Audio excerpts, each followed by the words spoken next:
Back in the 80s I made frequent trips from Minnesota to Connecticut to visit family. The drive, all interstate, is largely boring. Wisconsin and Pennsylvania are pretty, but nothing spectacular. So, sometimes I get off the highway and drive secondary roads to meet real people and see the scenery, up close and personal. In early June '85, I decided to slow down and take 3 days to make the drive. The third night I spent in the hilly country east of Franklin and near Tionesta, Pennsylvania. Here the Appalachian Mountains are all folded and scrunched up into fascinating concentric ridges and valleys, interesting stuff to a geologist. Land use closely follows the physical geography, forested ridges, agricultural valleys. And yeah, it's pretty. On May 31st that year, an outbreak of severe tornadoes raked over western and central PA. Long track F4 F5 tornado damage that bordered on the faintly insane. Somewhat by accident I arrived into this area a couple days after the storms. The region looked like a war zone.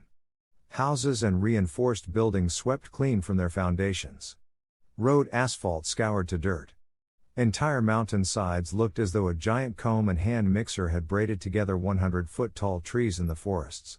Everywhere trees were festooned with tightly wrapped metal, signs, house insulation, debris.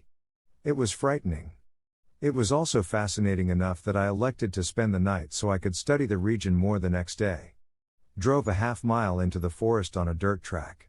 Fixed a hot dinner on the camp stove, then unrolled my pad and sleeping bag and bedded down under the stars. There is a lot of beautiful country to see, and I had to see it. This was my cost-effective solution to low-budget travel. I did it every chance I got. Anyway, it was comfortable and cozy. I read by headlamp for a while, then turned in. A brook chuckled in the forest. An owl in the distance. The stars wheeled overhead where the trees thinned to meadow nearby. It was a beautiful, silent night. So quiet that in the middle of the night I woke, not sure what I had heard. Dark night punctuated by stars. No moon.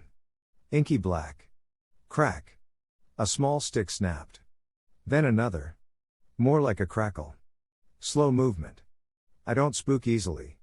There's not much in the woods that will hurt you, so I tried to imagine what could be moving in a dark Pennsylvania wood in the middle of the night. It sounded big. Bigger than a fox. Bigger than a coyote. Moving quietly except for crackling footfalls in the forest duff. A deer? Could be. But they're shy. A whiff of a human and they'd hightail it the hell away. A moose? Were there moose in Pennsylvania? I wasn't sure. A bear? Sure, there are black bears in Pennsylvania. Black bears don't worry me much unless they get the smell of food up in their noses. Then they're a concern. It occurred to me that I had not bothered with sound camp hygiene practices making and cleaning up my dinner. Shit. That weighed on me now. Wide awake, I tuned my ears into homing radar, trying to pick up a clue what was walking out in the dark. Takes a lot of brass to move confidently through a forest at night. A human sneaking around? That could be a major problem. Animals are somewhat predictable. Humans are not. And some humans are dangerous. Fuck. But the clues didn't add up. Crackling sounds now came from both sides, left and right. Whatever was crunching through the forest was either gigantic, or there was more than one. It's not a moose. Moose are solitary this time of year. Damn it. Now the hairs were crawling up my neck. My head told me to forget all this and go back to sleep. It will all sort out in the morning. But my mind was now awake, and spinning through more far-fetched possibilities. I didn't like the direction my thoughts were going. Sleep was definitely out of the question. Add to that, a new sound. The forest now seemed to be alive. Faint creaking and groaning seemed to come from several directions. Softly, but unmistakable. The sound of bending wood. Wood under stress. Creaking. Groaning. But it made no sense, there was no wind to move the trees. What the fuck? A Wendigo? The mythical, legendary creature of the north, that moves through the night? Good or bad? Seriously? Middle of the night? Couldn't be good. No, Tim, stow that shit. Pull yourself the fuck together.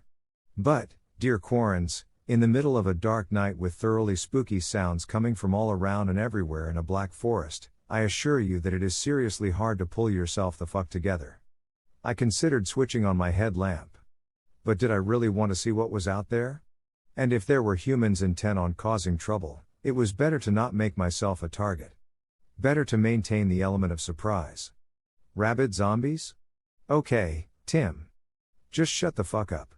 So, after another 20 minutes of my jacked brain listening to a groaning forest as snapping footfalls edged closer, finally there was a huge, loud, breathy exhale, FFFFFFFWWSSHHHHHHHHHHHH, couldn't have been more than 50 feet away. That did it. Class dismissed. Screw this. I threw in the towel and bailed to the car. Since sleep was out, I pulled out a book and read by the overhead dome light in the driver's seat. At this point I would not have been surprised if a UFO close encountered me, levitated me and my car up into the mothership and departed the galaxy. I grimly wondered what it would be like to disappear without a trace. After not arriving home for a day or two, my mother would raise the alarm, contact law enforcement, start a search. But I would be gone, to a different part of the universe. Without a trace. Like I was never there. It did occur to me, despite my earlier cautionary thoughts on the subject, that sitting inside an amply lit car in the middle of a dark forest would make me a perfect target. Easy peasy.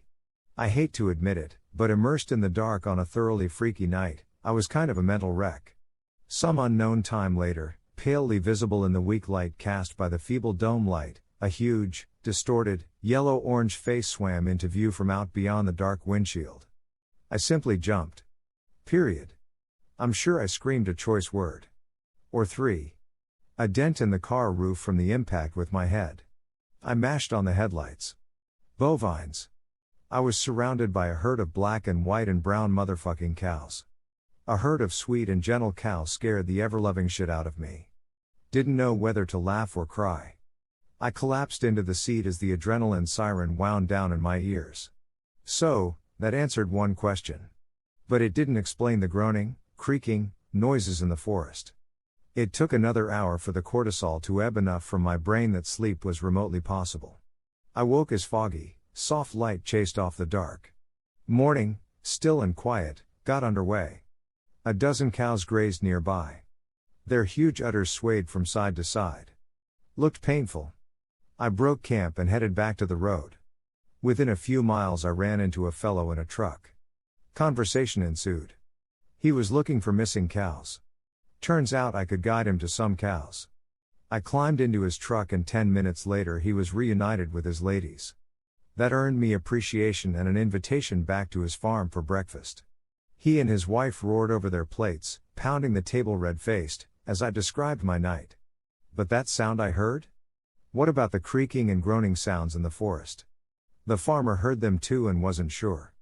He guessed it was the sound of the forest releasing stress from the trees twisted into braids by the tornadoes. The scariest thing that ever happened to me in the woods? Don't laugh.